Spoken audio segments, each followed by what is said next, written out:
All right, welcome to the DFS Build MLB edition. I already pushed out an NBA video for today's slate for the showdown slate for the Celtics and Pacers. So if you're interested in that, you can catch it at the end of this video, or you can just head to our channel, the DFS Build, and check it out there. This video is sponsored by DFS Hero, cool lineup optimizer that I am showing on the screen right now to show projections and all kinds of interesting numbers that can help you win. You can try them for 15% off if you hit the link in our video description right now. If this video helps you out in any way, please give it a like and also consider subscribing to the channel so I know that I'm helping you out and we can help the community grow. And then you get alerted to new videos as well if you subscribe. All right, we have a nice early slate, a nice six-gamer at DraftKings. It starts in a few hours here. There is no real main slate tonight, only two other games on the docket. So I figured I'd pump this out ASAP to help you out if you're interested in playing MLB today. So a lot of good pitching on this slate, but also possibly some good pitching that is going to be very, very owned that we can actually attack with stacks. So I'm going to kind of be playing both sides of it. At least initially, that's how I'm feeling. But obviously, on a smaller slate, we might want to pull back a little bit and, kind of tighten our stack pool to give ourselves a better chance of actually hitting. Because the more stacks you put out there, and the more pitchers you use, the more diluted your lineups get across the board, which gives you fewer real chances of actually getting a takedown. So on a six-game slate, I'd probably prioritize maybe 1 to 3 stacks the most. And go heavier, obviously, than the others on one of them, and then probably tighten your pitcher pool to about, 3 or 4 pitchers, with 2 of them, garnering most of your exposure. Not always a foolproof strategy, but certainly it's a smart one on a smaller slate. And you just have to hope the cards fall, in your favor. All right, let's get right into it. Looking at pitchers first, you have Luis Gil for the Yankees coming in with the best projection facing the Seattle Mariners. The downside here is he is 10K. He is coming in with monster ownership as the chalkiest pitcher at 40%, but he does have the best projection. He does pop up in the optimal 36% of the time. He does have a good ceiling, and he's facing a Mariners team that does strike out a lot. One other note for the downside factor would be that the Mariners obviously do have power, the collective 181 ISO for the projected lineup, and they obviously get a park upgrade playing in Yankee Stadium. So while Gil looks really good, or Gil looks really good for this slate, I absolutely would leverage that ownership with a few Mariners stacks just because they do have a lot of power and it's a park upgrade. And if you get to him and this 40% owned dude falters or just doesn't reach a ceiling, that's going to be just double leverage right away on a 6-game slate. So I definitely lean towards heel as far as where I want to be, but fading the Mariners completely when he's that owned feels like a mistake. Zach Wheeler also looks really good. Second best projection for pitchers on the slate. Only issue is he's 11K, and he's obviously in a dicey spot against the Rangers at home in a park that's not good for pitching. He's actually been really good at home, though. I think he's averaging 27 fantasy points per game at home on the year. Obviously, that can be a bit noisy because who's he facing at home? How many games has he been? How many games has he played? All that. But the splits have been pretty astronomical. 1.63 ERA at home, 4.09 ERA on the road, 27 fantasy points per game at home, 15 per game on the road. So that doesn't mean he's going to come out and get 27 fantasy points. It doesn't mean he's going to come out and have a really good game. And the reason why is because he's facing the Rangers. The Rangers are obviously not a fun team to go up against. And let's see here if we look specifically at this matchup. The Rangers come in with a collective 197 ISO, and they don't strike out a lot. They're under 20% strikeouts, and they have a respectable 9.9% collective walk rate. And Wheeler is not doing great against lefties on the year. His strikeout rate dips from 36% to 22% when you go from right to left, 10% walk rate against lefties, 207 ISO against lefties, and a 46.4% hard hit rate against lefties. So he's having issues with lefties. And right now, by the looks of it, the Texas Rangers are going to pop out 1, 2, 3, 4, 5, 6, 7 lefties. So when you look at ceiling and you look at the slate only being 6 games, Wheeler's in play, but I don't like him. Obviously, the price and the matchup in the park, it just all looks bad. The Rangers have a lot of lefties to throw at him. They have a lot of power. So he's Zach Wheeler. He can absolutely come out and just completely dominate and get like 12 strikeouts and make me look stupid here. But there's a lot of things that make this not an optimal play for me. adding into that, he's 37% owned. So personally, I would rather go with Luis Gil and be, less involved with the Mariners and be more involved with the Rangers and go down on Wheeler. So Wheeler's in play. He's a good pitcher. He's been really, really good at home. He has he has good upside.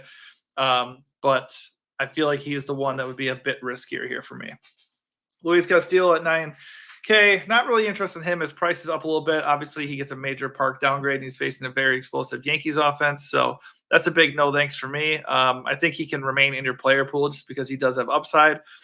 Specifically, though, Yankees from the left side are going to be the ones to target him. His strikeout rate dips by 13%, going from right to left. 217 ISO to lefty. So guys like Anthony Rizzo, Alex Verdugo, Juan Soto. Never heard of him? Yeah. So they got some lefties that can definitely get at him, and the full Yankee stack is in play. So yeah, not really on him. Not super interested in going after him either. But I would definitely favor the Yankees over Roster Castillo. Ryan Feltner looks like one of the best SP2 options of the slate, and so does Joey Estes. They are 6K and 6.5 respectively. They're coming in with decent projections. And yeah, they're cheap, and they're facing not really scary offenses in a pitcher park. Obviously, I would lean more towards Oakland going up against Feltner, just because they have a collective 193 ISO, so they bring power to the table, and Feltner's not exactly a scary arm to face. Not super excited to play them, but they are in play. Joey Estes, very, very small sample size, but what we've seen so far is a lot of power to the left side of the plate this year, and a lot of power to both sides of the plate. And not a really high strikeout rate, except for this year, 33% against lefties. Again, very small sample size. So I think just because of who he's shown himself to be so far, Rockies are fine if you want to trust the numbers. But if we're looking at their actual power and their reliability and the park, it's a no for me. So I'd very much lean on the pitching in the Rockies athletics game over, the offenses. Andrew Heaney against the Phillies is a no for me. I would definitely side with the Phillies there. Obviously, he's 6.8K. He does have strikeout upside, but that really hasn't been a thing this year. So not really psyched to play him. Definitely prefer Phillies there. Matt Waldron against the Reds. It's a big no. Really tough park to pitch in, and the Reds look really, really good today. Frankie Montas on the other side facing the Padres, who come in as the chalkiest stack of the slate. So that's a no for me too. I mean, he could be an instant leverage. Either of these guys could be instant leverage because both these offenses are going to be really owned. The Padres, actually, if you look at the stack IQ, Padres coming at 13% owned. So the Padres look great. Logically speaking, you can stack the Padres and feel amazing about it. It's a great park upgrade. And I don't think the matchup is scary. But if they're going to be that owned, you can stack anybody else that you feel good about, and you're instantly gaining leverage on the field. So, you could stay in that game and go with the Reds, who I like a lot, and get a major discount as far as ownership goes. So I think being really underweight or even fading the Padres is certainly on the table, and that's probably what I will be doing. But I'm not at all trying to tell you the Padres are a bad stack, because they're not. They're grading out as one of the best stacks of the slate. But as far as ownership and leverage goes, I don't really want anything to do with them. Working down the list, not seeing anybody that I really, really like here. Ben Brown against the Braves, that's a big no thanks. AJ Smith-Shawver against the Cubs. The wind is blowing in at Wrigley, so I'm not super interested in this game.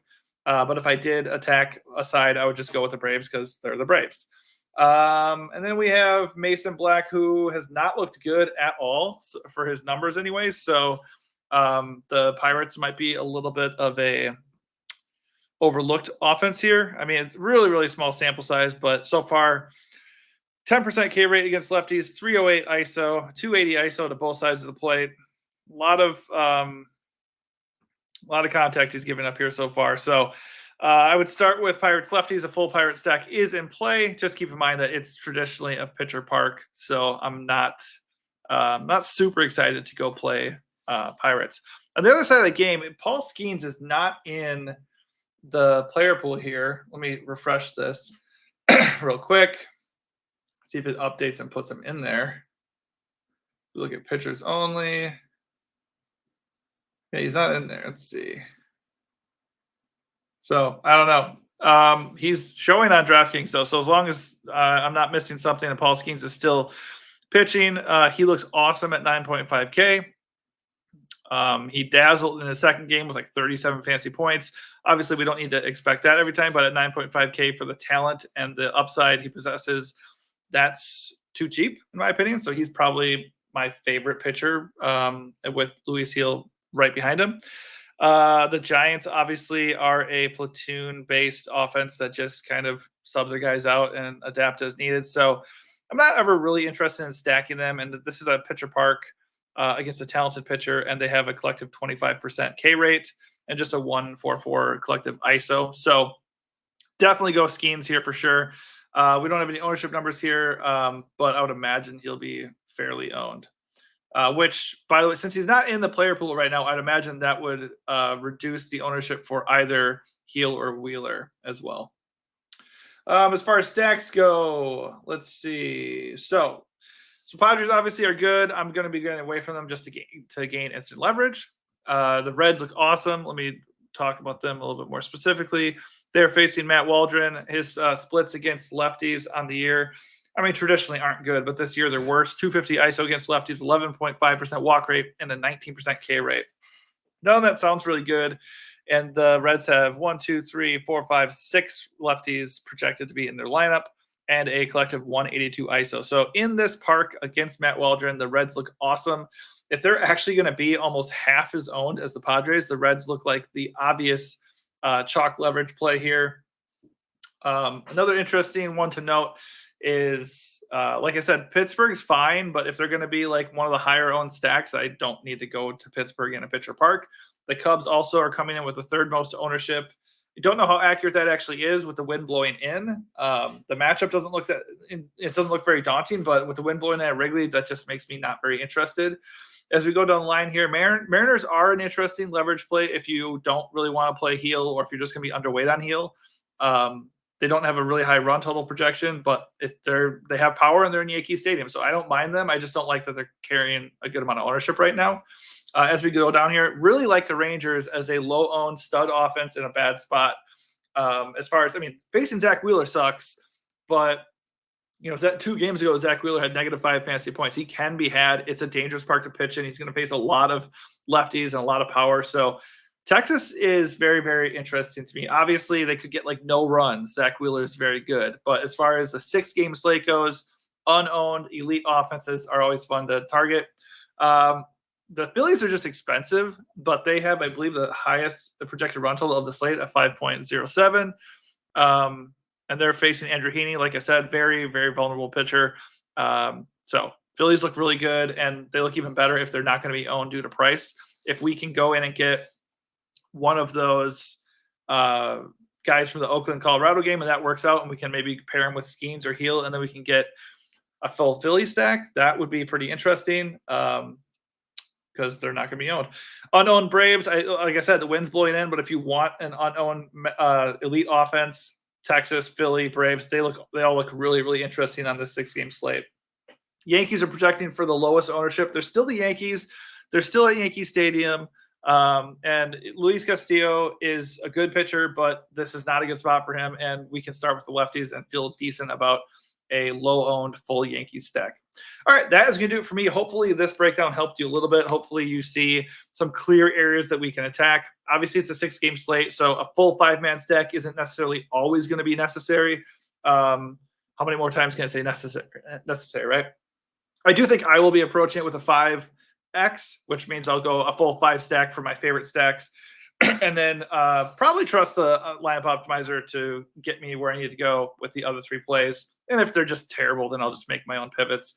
As far as the pitchers go, Skeens, Gil, and Wheeler all look pretty good. I don't really want to pay all the way for Wheeler, though. And I'll definitely save some cash by going and targeting that Rockies and Athletics game. All right. Hopefully it helped you out. If it did, please give this video a like and also consider subscribing to the channel. Thanks and good luck.